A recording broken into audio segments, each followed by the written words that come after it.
Jake Wilson loved to make people laugh. Since he was a little boy, he always played jokes on his family and friends. Now, at 28 years old, Jake still enjoyed a good prank more than anything else. His friends in Ohio knew to be extra careful around him, especially on April Fool's Day. That was Jake's favorite day of the year. He would spend weeks thinking up the perfect pranks. Jake worked as a computer programmer at a small company. The job paid well, but it was often boring. To make life more fun, Jake would sometimes put plastic spiders in his coworkers' desks or change the settings on their computers. Most people laughed at his jokes, though some found them annoying. Jake didn't mean any harm. He just wanted to bring some joy to everyday life. For 5 years, Jake had been saving money for his dream trip to London, England. He loved everything British: the accent, the history, the royal family, and especially those famous guards in the red coats and tall black furry hats. Jake had seen many videos of tourists trying to make these guards smile or move. The guards were famous for standing perfectly still, no matter what happened around them. "Those guards are like statues," Jake told his best friend Mike before the trip. "I've always wanted to see if I could make one of them break character, and what better day to try than April Fool's Day." Mike looked worried. "I don't know, Jake. Those guards are doing a serious job. Maybe you shouldn't mess with them." But Jake just laughed. "It'll be harmless fun. I'll just make them smile. That's all." Finally, after years of waiting, Jake's trip was set. He would be in London from March 25th to April 5th, 2023. He packed his bags with excitement, making sure to bring his camera to record all his adventures. The night before his flight, he couldn't sleep. His mind kept thinking about all the famous places he would see: Big Ben, the London Eye, Westminster Abbey, and of course, Buckingham Palace with its famous guards. The flight to London was long, but Jake didn't mind. He spent the time watching British movies and planning his perfect April Fool's prank. By the time his plane landed at Heathrow Airport, Jake had it all figured out. He would pretend to faint right in front of one of the guards. Surely that would make even the most serious guard react. Jake's first few days in London were amazing. He visited many famous places and took hundreds of pictures. He tried fish and chips, rode the big red buses, and even made friends with some locals at a pub. But in the back of his mind, he was always thinking about April 1st and his special prank. The night before April Fool's Day, Jake lay in his hotel bed, too excited to sleep. He practiced his fake fainting several times, making sure it looked real but wouldn't hurt when he fell. He even looked up online when the guard change happened at Buckingham Palace, so he could pick the perfect time. "Tomorrow will be the best April Fool's Day ever," Jake whispered to himself as he finally drifted off to sleep. "Everyone back home will be so impressed when they see the video of me making a royal guard break character. It'll be legendary." Little did Jake know that his harmless prank would lead to consequences he never expected and teach him a lesson he would never forget. April 1st arrived with bright sunshine streaming through Jake's hotel window. He jumped out of bed with a big smile on his face. "Today's the day," he said to himself as he got ready. He put on his best clothes, a nice blue shirt and khaki pants. He wanted to look good in the video that would soon make him famous on the internet. After a quick breakfast of toast and eggs at the hotel, Jake took the underground train to Green Park Station. From there, it was a short walk to Buckingham Palace. His heart beat faster with each step. In his pocket was his phone, fully charged and ready to record his great prank. When Jake reached the palace, he saw hundreds of tourists already there. People from all over the world stood behind the black gates, taking pictures of the grand building and the guards in their famous red coats and tall black hats. Jake walked slowly along the fence, looking for the perfect guard to prank. That's when he saw him, a tall guard standing perfectly still near the main gate. The guard looked young, maybe around Jake's age, but his face showed no emotion. His eyes stared straight ahead, not blinking even when tourists waved at him or took selfies nearby. He's perfect, Jake thought with excitement. This guard seemed extra serious, which would make the prank even better when he finally broke character. Jake moved closer to the guard, pretending to be just another tourist taking pictures. He spent almost an hour watching how the guard stood and how the crowd moved around him. Jake noticed that every 20 minutes or so, the crowd would change as tour groups came and went. He decided to wait for a new group to arrive before doing his prank. That way, he would have fresh witnesses to see and record his joke. At 11:30 in the morning, a large tour group from Japan arrived. They gathered near the guard, listening to their guide explain about the royal family and the guard's duties. Jake saw his chance. He moved to stand at the front of the group, just a few feet away from the guard. Jake took out his phone and pretended to take a selfie, but really he was recording a video. He turned to a friendly-looking couple next to him and whispered, "Watch this. It's April Fool's Day, and I'm going to make this guard smile." The couple looked unsure but kept watching Jake. He took a deep breath and began his act. First, he pretended to be taking more pictures, moving a little closer to the guard with each step. The guard didn't move a muscle, his eyes still staring straight ahead. Jake knew he needed to get the timing just right. Too quick, and his fake feint might look fake. Too slow, and someone might stop him before he could finish the prank. He counted silently to himself. 1, 2, 3. Then Jake put his hand on his forehead, made a loud gasping sound, and called out, "Oh, I don't feel so good." Several tourists turned to look at him. The Japanese tour group stopped listening to their guide and watched Jake with concern. Jake swayed from side to side, pretending to lose his balance. He took one final step closer to the guard, close enough to see the man's eyes flick toward him for just a split second. That tiny movement told Jake that the guard was aware of him, which made the prank even better. "It's happening," Jake thought excitedly.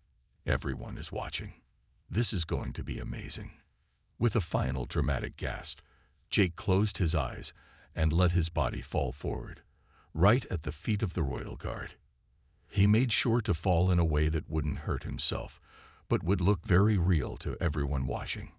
As he hit the ground, he heard people gasping and shouting around him. Now Jake just had to wait for the guard to break character and help him up. His prank was working perfectly. Or so he thought. Jake lay on the ground, waiting for the guard to break his strict pose and help him up. In his mind, the guard would lean down, concerned, and Jake would jump up with a big smile and shout, "April Fools." Everyone would laugh, including the guard, and Jake would have a great video to share online. But what happened next was nothing like Jake had planned. The royal guard, whose name was James Bennett, did something completely unexpected. Instead of staying still as guards were famous for doing, he immediately dropped his rifle and fell to his knees beside Jake. His face, which had been so serious just seconds before, now showed real worry. "Sir, can you hear me?" Guard Bennett called out in a strong voice. He put his fingers on Jake's neck, checking for a pulse. "I need medical help at the East Gate now," he shouted into his radio. "Tourist down. Possible heart attack." Jake's eyes flew open in surprise. This wasn't supposed to happen. The guard wasn't just reacting a little bit. He had completely broken protocol and was now giving Jake full medical attention. "Wait, I'm okay," Jake started to say, trying to sit up. "It was just a..." "Please stay still, sir," Guard Bennett said firmly, placing a hand on Jake's shoulder to keep him down. "Help is on the way." Around them, the crowd of tourists had grown larger. People pushed forward to see what was happening, many holding up their phones to record the scene. The Japanese tour group looked scared, and children were crying. 2 other guards had run over from their posts and were now trying to move the crowd back. "It was a joke," Jake tried to explain, his face turning red with embarrassment. "An April Fool's joke. I'm totally fine." Guard Bennett's face changed. The worry in his eyes turned to something else, anger mixed with relief. But before he could say anything, Two palace medical staff in uniforms pushed through the crowd with a first aid kit and a small portable stretcher. What happened? One of them asked Guard Bennett. He says it was a prank, the guard answered, standing up and stepping back. The medical worker looked down at Jake with a frown. A prank? You pretended to collapse as a joke. Jake nodded, feeling smaller by the second. The crowd around them began to murmur. Some people looked angry, others confused. The friendly couple who had watched Jake set up his prank now shook their heads in disapproval. Do you have any idea what you've done? A stern voice asked. Jake looked up to see an older man in a dark suit standing over him. The man had a badge that identified him as the head of palace security. His face was serious, and he didn't look amused at all. I had just wanted to make the guard react, Jake tried to explain, his voice weak. It's April Fool's Day. Stand up, the security chief ordered. You're coming with me. As Jake got to his feet, he noticed Guard Bennett being led away by another man in uniform, likely his superior. The guard looked back at Jake once, his face now empty of all emotion again. But Jake could see something in his eyes. Trouble. And it was all because of Jake's stupid prank. The security chief took Jake firmly by the arm and led him away from the crowd, toward a small door in the palace wall that tourists never got to enter. Jake could hear people in the crowd talking about him. What an idiot. Americans have no respect. That poor guard will be in so much trouble now. Jake felt sick to his stomach, and it wasn't pretend this time. His perfect April Fool's prank had turned into a real-life nightmare. And as the heavy door closed behind him, Jake realized this was just the beginning of his problems. The security office inside Buckingham Palace was small but neat. There was a desk, 3 chairs, and walls covered with security screens showing different areas around the palace. Jake sat on a hard chair, his hands shaking slightly as the security chief, whose name tag read Mr. Harrison, sat across from him. Your passport, please, Mr. Harrison said, holding out his hand. Jake reached into his pocket and pulled out his American passport. He handed it over, watching as the man opened it, and wrote down his information in a notebook. Jake Wilson, 28, from Ohio, United States. Mr. Harrison read aloud. Well, Mr. Wilson, you've created quite a problem today. Jake stared at the floor. I'm sorry. I didn't think it would be such a big deal. I just wanted to see if the guard would react. Mr. Harrison put down his pen and looked directly at Jake. Those men and women aren't there for your entertainment. They are highly trained soldiers who protect the royal family and the palace. What you did wasn't just disrespectful. It created a security problem. I didn't mean to cause trouble, Jake said, feeling worse by the minute. Let me explain what's happening right now because of your harmless prank, Mr. Harrison said. First, Corporal Bennett broke protocol by leaving his post to help you. He did this because he thought you were having a medical emergency. Now he faces a formal review, which could affect his career. Jake's stomach twisted with guilt. He was just trying to help me. Yes, he was. Second, when a guard calls for medical help, we have to follow certain security procedures. We had to pull staff from other areas, which left those areas with less coverage. And third, we had to calm down a crowd of frightened tourists, some of whom thought something serious was happening. Jake hadn't thought about any of this. He'd only been thinking about how funny it would be to make the guard move. I'm really sorry, Jake said. Can I apologize to the guard? Corporal Bennett is currently meeting with his commanding officer, Mr. Harrison replied. He's not available to speak with you. A younger security officer knocked on the door and entered with a tablet computer. Sir, we have the video footage from outside, he said to Mr. Harrison. Mr. Harrison took the tablet and played the video. Jake watched himself on the screen, faking his fainting spell and falling to the ground. From this angle, it looked even more staged and childish than Jake had imagined. Social media is already picking this up, the younger officer added. Several tourists posted videos online. Jake felt his face grow hot with shame. "Can I see my phone? I need to delete my recording." "Your phone has been temporarily confiscated," Mr. Harrison said. "Standard procedure when there's a security incident." "Am I going to jail?" Jake asked, his voice barely above a whisper. Mr. Harrison shook his head. "This isn't a criminal matter at this point, but there will be consequences." He wrote something else in his notebook. "You'll be fined £250 for creating a public disturbance. You're also banned from all royal properties for the remainder of your stay in the United Kingdom." Jake nodded, accepting his punishment. It could have been much worse. "But what about the guard, Corporal Bennett? Will he be okay?" Jake asked. For the first time, Mr. Harrison's stern face softened slightly. "That remains to be seen. Corporal Bennett has an excellent record, but rules exist for a reason." Jake felt terrible. His stupid prank might ruin someone's career. Someone who was just trying to help him when he thought Jake was in trouble. "Can I write him a letter or something? I want him to know how sorry I am." Mr. Harrison thought for a moment. "I'll make note of your request." He stood up and walked to the door. "Wait here. I need to speak with my superiors about next steps." As the door closed behind Mr. Harrison, Jake put his head in his hands. His dream vacation had turned into a nightmare, and he had only himself to blame. The worst part was knowing that his actions might have serious consequences for Corporal Bennett, a man who had only shown kindness to a stranger in need. Jake was allowed to leave the palace after 3 hours. Mr. Harrison returned his phone, but warned him that the videos of his prank were already spreading online. Jake had to pay his fine before he could go. He felt ashamed as he handed over his credit card to pay the £250. "Remember, you are not allowed at any royal properties for the rest of your trip," Mr. Harrison reminded him.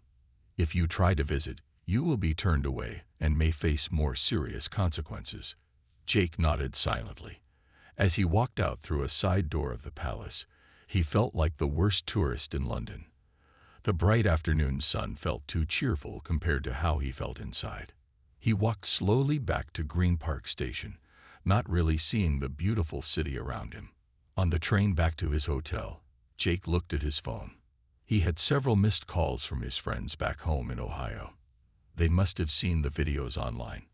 He didn't feel like talking to anyone, so he turned off his phone and put it in his pocket. Back in his hotel room, Jake sat on the edge of his bed, thinking about what had happened. His fun vacation was ruined, but more importantly, he might have ruined Corporal Bennett's career, a man who was just doing the right thing by helping someone he thought was sick. "I need to make this right somehow," Jake said to himself. Jake turned his phone back on and searched online for what had happened. He found several videos of his prank posted on social media. Most of the comments were negative, calling him disrespectful and stupid. One video had already been viewed over 50,000 times. "American tourists' April Fool's prank backfires at Buckingham Palace," read one news headline. Jake clicked on it and read the short article.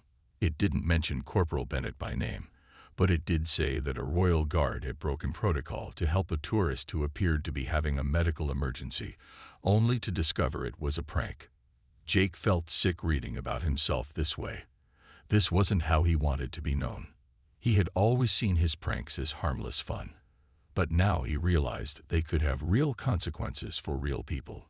He opened his social media accounts and saw messages from friends asking if he was the person in the videos. Some thought it was funny, but others were disappointed in him. His best friend Mike had written, "Dude, what were you thinking? This isn't like your office pranks. Those guards have a serious job." Jake knew he needed to take responsibility for his actions. He started by writing a public apology on his social media accounts. "Today I made a terrible mistake. I pretended to faint in front of a royal guard at Buckingham Palace as an April Fool's prank. It was disrespectful and thoughtless. The guard broke protocol to help me because he thought I was having a real medical emergency. Now he may face serious consequences for his kindness. I am deeply sorry for my actions and for any trouble I caused to the guard, the palace staff, and the other tourists. I have learned a hard lesson about respecting other people's work and duties. This is no joke, and I am truly sorry." After posting the apology, Jake sat back and wondered if it was enough. Probably not, but it was a start. There was a knock at his hotel room door.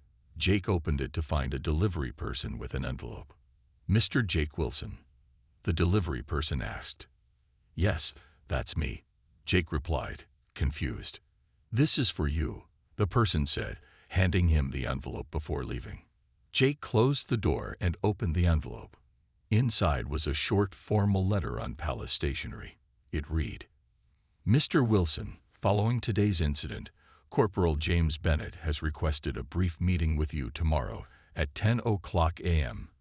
If you are willing, please come to the staff entrance at Wellington Barracks, adjacent to Buckingham Palace. You will be escorted to a meeting room.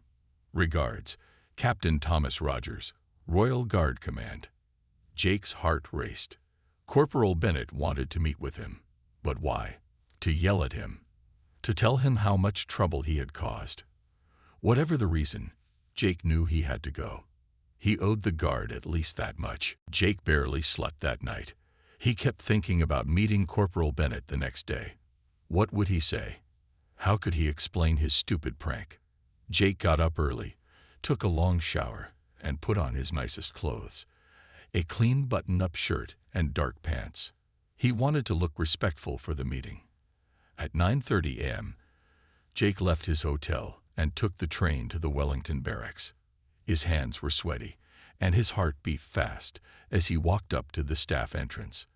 A serious-looking guard stood at the door. "Excuse me," Jake said nervously. "My name is Jake Wilson. I'm here to meet Corporal Bennett at 10:00. The guard checked a list on a clipboard. "Yes, Mr. Wilson. Please wait here." The guard made a phone call, and a few minutes later, a young officer came to the door. "Mr. Wilson, I'm Lieutenant Parker. Please follow me." Jake followed the lieutenant through a series of hallways. The inside of the barracks was plain but very clean and orderly. They stopped at a small meeting room with a table and 4 chairs. "Corporal Bennett will be here shortly," Lieutenant Parker said. "Would you like some water or tea?" "Water, please," Jake said, his mouth feeling dry. The lieutenant brought him a glass of water and left him alone in the room. Jake sat nervously, tapping his foot on the floor. After about 5 minutes, the door opened and Corporal Bennett walked in. He was not wearing his Red Guard uniform, but instead had on a simple military uniform without the famous tall hat. He looked younger than Jake had expected, maybe only 25 or 26 years old. Jake stood up quickly. "Corporal Bennett, I am so sorry about yesterday." Bennett held up his hand to stop Jake's words. "Please, sit down, Mr. Wilson." Both men sat at the table. Bennett looked at Jake with serious eyes. "Before you say anything else, I want to explain why I asked to meet with you," Bennett said. His voice was calm but firm. "What you did yesterday was disrespectful and created problems for palace security." Jake nodded, looking down at his hands. "I know, and I'm truly sorry. However," Bennett continued, "I didn't ask you here to scold you. I wanted to tell you why I reacted the way I did." Jake looked up, surprised. This wasn't what he had expected. Bennett took a deep breath. 3 years ago, my father was visiting me here in London. We were walking in a park when he suddenly fell to the ground, just like you pretended to do. He was having a heart attack. I called for help right away, but it was too late. He died in the hospital that night. Jake felt a cold wave of shame wash over him. "I'm so sorry. I had no idea." "Of course you didn't," Bennett said. "How could you know? But when I saw you fall, all I could think about was my father. I couldn't stand still and do nothing, even though that's what my training required. I had to help." Jake's eyes filled with tears. "And now you're in trouble because of me." Bennett nodded. "I am facing a review. I broke protocol. But I want you to know that I would do it again. Helping someone who might be dying is more important than standing still at my post. Is there anything I can do to help? Jake asked. Can I tell them it was all my fault? They already know that, Bennett said with a small smile. But there is something you could do. Anything, Jake said quickly. I've been thinking about what happened, Bennett said. Maybe some good can come from this. I believe the Royal Guards could benefit from better medical response training, ways to help people without completely abandoning our posts. Jake nodded, not sure where this was going. I'm meeting with my commanding officer this afternoon, Bennett continued. I'm going to suggest changes to our training. If you would be willing to write a formal statement about what happened, from your perspective, it might help support my case. For the first time since the prank, Jake felt a small spark of hope. Maybe he could help turn this terrible situation into something positive. Of course I will, Jake said. I'll write whatever you need. And I truly am sorry, Corporal Bennett. Bennett looked at Jake for a long moment, then held out his hand. Please, call me James. Jake shook his hand, feeling a weight lift from his shoulders. He had come to the meeting expecting anger, but instead found understanding and a chance to make things right. After meeting with James Bennett, Jake went back to his hotel room and began writing his statement. He wanted to get every detail right. He explained exactly what he had done and why. He took full responsibility for his actions. Most importantly, he wrote about how quickly and professionally Bennett had responded when he thought someone needed medical help. Corporal Bennett's first thought was to help a person in need, even though it meant breaking the rules. Jake wrote, "This kind of human response should be praised, not punished." Jake spent 2 hours making sure his statement was perfect. When he was done, he emailed it to the address Bennett had given him. After sending the email, Jake felt better than he had since the prank went wrong. He was still ashamed of what he had done, but at least now he was trying to fix his mistake. Later that day, Jake's phone rang. It was a number he didn't recognize. "Hello," he answered. "Mr. Wilson, this is Captain Rogers from the Royal Guard Command," a deep voice said. "I've read your statement about yesterday's incident." Jake's heart beat faster. "Yes, sir. I hope it helps. Corporal Bennett deserves praise, not punishment." "That's actually why I'm calling," Captain Rogers said. "I'd like you to come to a meeting tomorrow morning at the barracks. Corporal Bennett's review will be held then, and your in-person statement could be very helpful." "Of course I'll come," Jake said without hesitation. "Whatever I can do to help." "Good. Be at the same entrance at 9:00 a.m. tomorrow," the captain said before hanging up. Jake couldn't sleep that night either. He kept going over what he would say at the meeting. He needed to make them understand that Bennett was a hero, not someone who broke the rules without reason. The next morning, Jake arrived at the Wellington barracks early. This time, Lieutenant Parker was waiting for him. "Thank you for coming, Mr. Wilson," Parker said as he led Jake through the hallways. "Your support means a lot to Corporal Bennett." They entered a large room with a long table. 5 officers in formal uniforms sat on one side.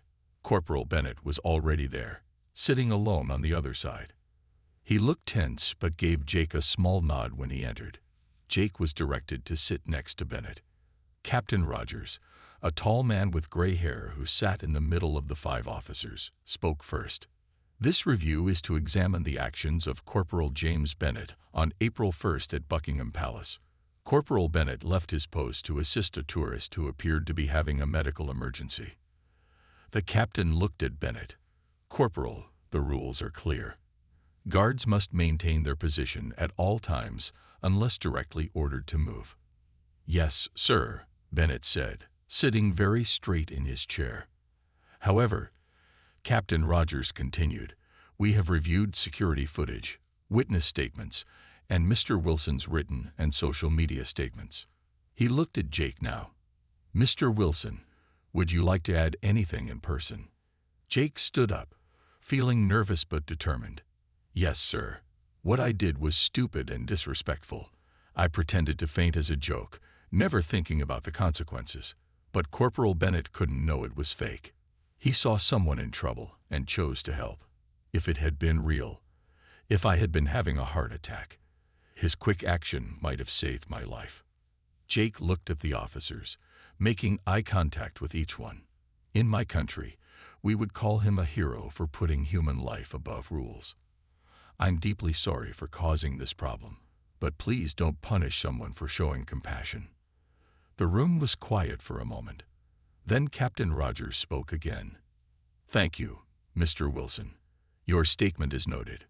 He turned to Bennett.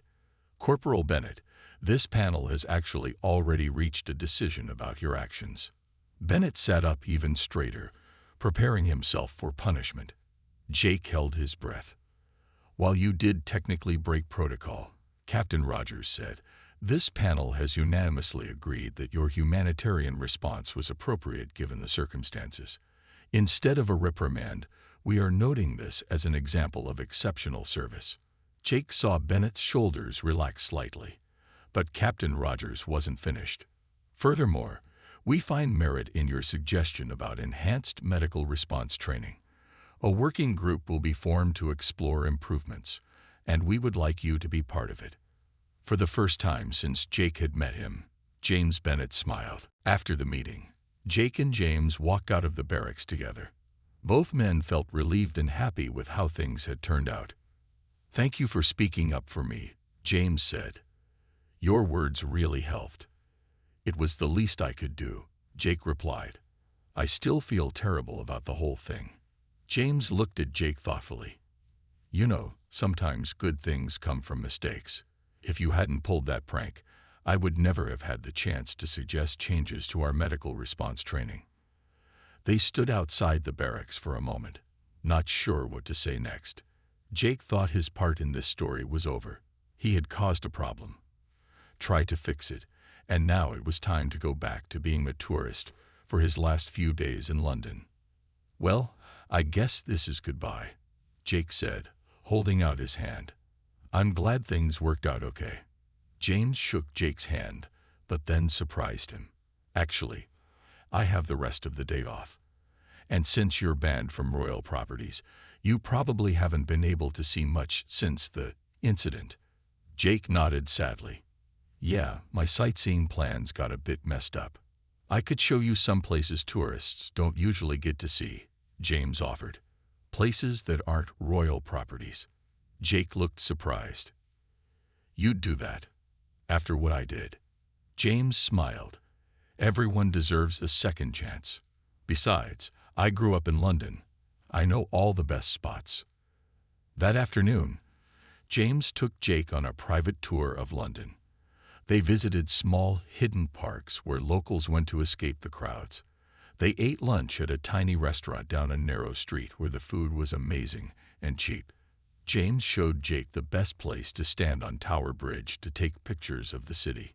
As they walked, they talked about their lives. Jake told James about his job in Ohio and his love of playing jokes. James talked about his family and why he had joined the Royal Guard 3 years ago after his father died. My dad was so proud when I became a guard, James said as they sat on a bench by the Thames River. He used to bring his friends to watch me stand at my post. He would be proud of you now too, Jake said, for helping someone in need and for making things better for the future. By the end of the day, the two men who had met through such strange circumstances had become friends.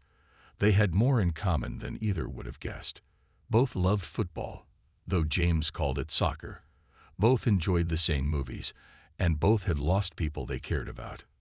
What time is your flight back to America? James asked as evening came. Not for 3 more days, Jake said. But I'm not sure what else to do since I can't visit half the places on my list. James thought for a moment. I have an idea. My sister works as a guide at St. Paul's Cathedral. That's not a royal property, so you can go there.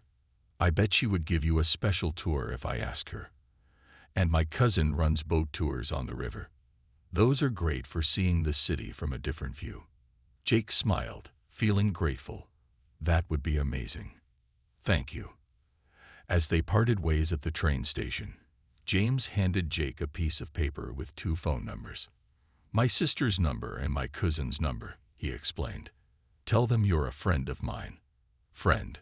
The word made Jake feel warm inside. Something good had come from his terrible mistake. "I'll text you before I leave London," Jake promised. "Maybe we can meet for dinner or something." James nodded. "I'd like that." As Jake rode the train back to his hotel, he thought about how differently things had turned out than he had expected. His prank had failed completely. But somehow he had gained something much better than a funny video. A new friendship and a life lesson he would never forget. 3 months later, Jake sat at his desk in Ohio, looking at his computer screen. He had just received an email from James Bennett in London. With the email was a photo that made Jake smile. The picture showed James in his Red Guard uniform, but this time he was wearing a small pin on his chest, a new medical response badge that all Royal Guards now wore. James's email explained that the new medical training program had started. All guards now learned how to help people in emergencies without completely leaving their posts. They had special signals to call for help and basic medical training. The pin showed they were ready to help if needed. "Your prank may have been the best thing that happened to the Royal Guard in years," James wrote. "Now we can be both guards and helpers." Jake felt a mix of emotions as he read the email. He was still embarrassed about what he had done, but also happy that something good had come from it. He had learned an important lesson about how pranks could hurt real people with real lives. The last 3 days of Jake's trip to London had been amazing, thanks to James. James's sister had given Jake a private tour of St. Paul's Cathedral, showing him secret rooms that regular tourists never saw. James's cousin had taken Jake on a special boat ride along the Thames River at sunset, and on Jake's last night in London, he and James had met for dinner at a pub, where they promised to stay in touch. Since returning home, Jake had changed. His friends noticed right away. He still liked to joke and have fun, but his pranks were different now. Never at someone else's expense, never making someone look foolish or feel bad. He thought carefully before each joke about how it might affect others. Jake picked up his phone and called his best friend Mike. "Hey Mike, did I ever tell you the full story about what happened in London?" Jake asked. "You told me you pranked a guard and got in trouble," Mike said. "But I'd like to hear the whole story." "It's a long one," Jake said, "but it taught me something important. Want to grab coffee after work? I'll tell you everything." Later that day, as Jake told Mike the whole story, he realized how much he had grown from the experience. He had gone to London as a thoughtless prankster and returned as someone who understood the power of kindness and second chances. After talking with Mike, Jake went home and replied to James's email. He attached a picture of himself standing in front of his office building, wearing a new tie that James's sister had helped him pick out in London. "The changes to the guard program sound amazing," Jake wrote. "I'm glad something good came from my stupid mistake. You turned a bad situation into something positive that will help people for years to come. That's what real heroes do." Jake also told James about his own changes, how he now thought more carefully about his actions and how they might affect others. He ended the email with an invitation. "If you ever visit the United States, you have a friend in Ohio. My city isn't as exciting as London, but I know all the best spots tourists don't usually see." As Jake sent the email, he thought about how a single moment can change a life. His April Fool's prank had been meant as a simple joke, but it had led to real consequences, a new friendship, and important growth. The prank hadn't been funny, but the lesson it taught was priceless. Behind every uniform, every job, every rule, there are real people with real feelings and real stories. And sometimes the most meaningful connections in life come from our mistakes and how we make them right. Jake smiled as he closed his computer. His London trip hadn't gone as planned, but it had given him something much more valuable than funny videos or tourist photos. It had given him wisdom, a new friend, and a better version of himself.